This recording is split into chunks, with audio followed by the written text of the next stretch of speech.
Wala naman talagang nakakaalam ng totoong pangyayari.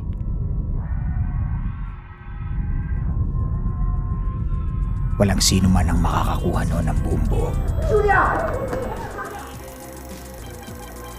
Kahit pa makuna nito ng kamera, may record ng tape o ng video.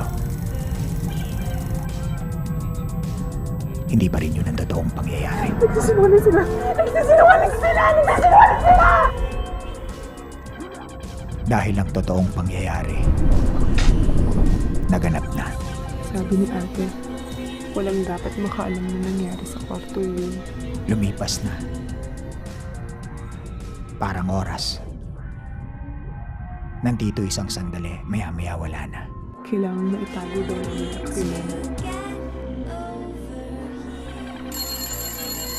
Si Anton! Nandito si Anton! Nandito si Anton! At kahit na anong gawin mo, hindi mo na ito mababalikan. Kahit kailan. Isa na lang itong recording. Isang kopya. Refleksyon ng katotohanan.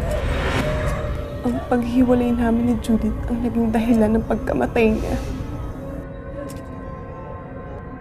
At anong matitira? Alaala.